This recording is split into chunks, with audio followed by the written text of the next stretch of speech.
अगर जंगल में बरसात शुरू हो गई तो मैं क्या करूंगी? मेरे पास तो पक्का घोंसला भी नहीं है और मैं तो अंडे भी देने वाली हूँ। मैं कभी भी अंडे दे सकती हूँ।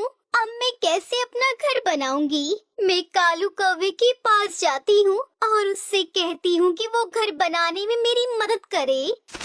ये सोचते हुए टुनटुनी चिड़िया कालू कौवे के पास आती है और उसके पास आकर कहती है, अरे कौवे भैया, मैं आपसे कुछ कहना चाहती हूँ। वो कौवे भैया, आपको तो पता ही है कि मैं अंडे देने वाली हूँ और मैं कभी भी अंडे दे सकती हूँ। मेरी सेहत ठीक नहीं है, जिस वजह से मैं अपने घोंसले की मरम्मत नहीं कर पाई और बारिश का मौसम भी शुरू होने वाला है, तो आप घर बनवाने में मेरी मदद कर दो।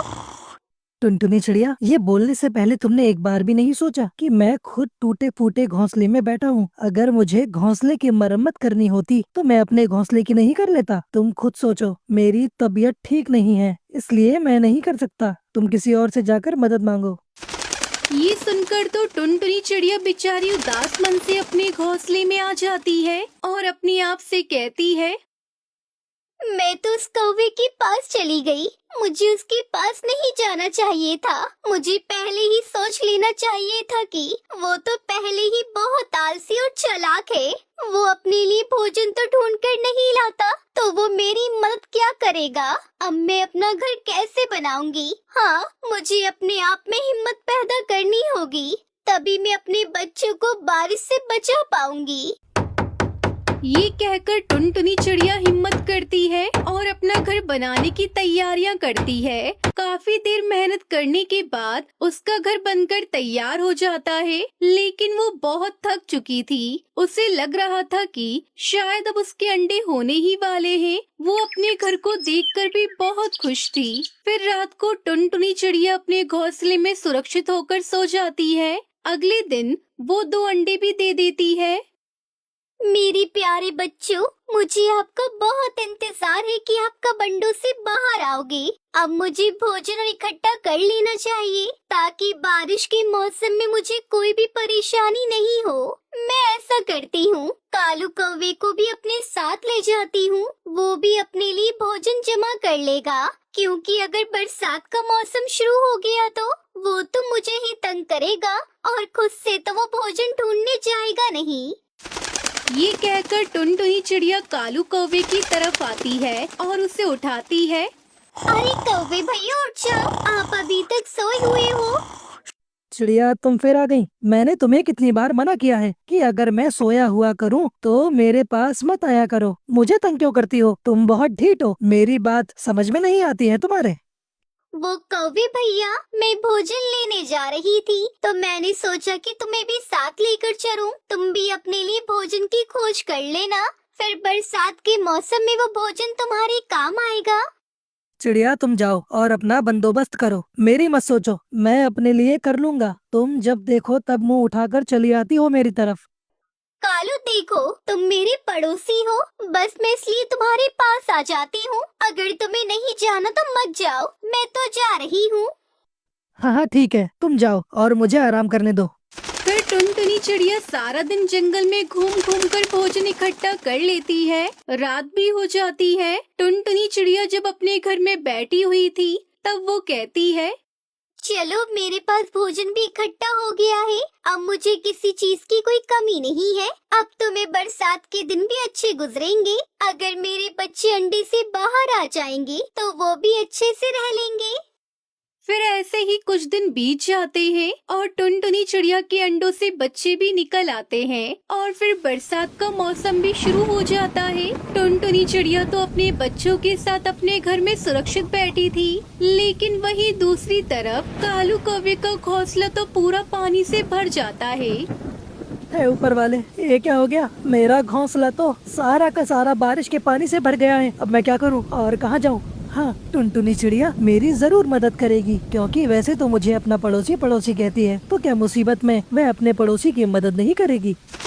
ये कहकर कालू कौवा टुनटुनी चिड़िया के घर की तरफ आ जाता है और वहाँ आकर कहता है, चिड़िया, अरे ओ चिड़िया, मेरी प्यारी दोस्त, जरा दरवाजा तो खोलना, मैं बहुत मुसीबत में हूँ। अरे कालू, क्या हुआ है? पहले मुझे बताओ तो सही। टुनटुनी चिड़िया, तुम तो मेरी बहुत अच्छी पड़ोसन हो। चिड़िया, वो क्या है ना, मेरे घोंसले में पानी भर गया है, तो आज रात के लिए आप मुझे अपने घर में रख लो। मैं सुबह होते ही चला जाऊंगा।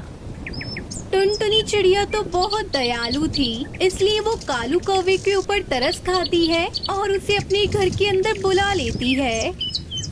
चिड़िया, तुमने घर तो बड़ा सुंदर बनाया है और तुम्हारे दोनों बच्चे भी बड़े प्यारे हैं। चिड़िया, मुझे बहुत भूख लगी है, अगर तुम मुझे कुछ खाने को दे दो तो तुम्हारा बड़ा एहसान होगा मुझ गरीब पर। फिर टुनटुनी चिड़िया कौवे को भोजन दे देती है और कालू कौवा भोजन खाकर मजे की नींद सो जाता है। उसे तो टुनटुनी चिड़िया के घोंसला बहुत अच्छा लग रहा था और टुनटुनी चिड़िया भी अपने बच्चों के साथ सो जाती है। फिर सुबह हो जाती है, तब टुनटुनी चिड़िया उसके दोनों बच्चे उठ जाते हैं। तब टुनटुनी चिड़िया कालू कौवे को उठाती है। उठो कालू भैया, उठो, देखो सुबह हो गई है, अब तुम यहाँ से चले जाओ। हाँ चिड़िया, बस मैं अभी चला जाऊंगा। वो क्या है ना, मैं बारिश में भीगा था ना, बस इसलिए मुझे थोड़ी ठंड लग रही है। जैसे ही मेरी तबीयत थोड़ी ठीक हो जाएगी तो मैं खुद चला जाऊंगा। अच्छा तो ठीक है कालू भैया, आप चले जाना। वैसे मेरी बात सुनो, मैं अभी किसी काम से बाहर जा रही हूँ, तो तुम मेरे बच्चों का ध्यान रखना। हाँ चिड़िया, मैं रख लूंगा, तुम बेफिक्र हो जाओ।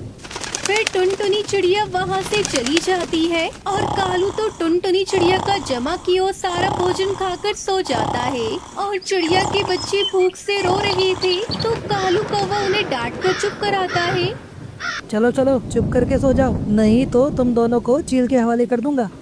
टुनटुनी चिड़िया के बच्चे तो डर जाते हैं और वो चुपचाप बैठ जाते हैं। थोड़ी देर बाद वहाँ टुनटुनी चिड़िया भी आ जाती है, तो वो देखती है कि कालू कौवा अभी तक सोया हुआ था और उसका भोजन भी वो सारा खा गया था। ये सब देखकर टुनटुनी चिड़िया उसकी सारी चालाकी समझ जाती है कि वो उसे बेवकूफ बना रहा है। उठो कालू भैया, उठो, मैं बहुत सारा अनाज लेकर आई हूँ और वो मुझसे उठ नहीं रहा है, इसलिए मैंने उसे बाहर रख दिया है। आप जल्दी से जाकर जरा उन्हें उठाकर अंदर तो ले आओ।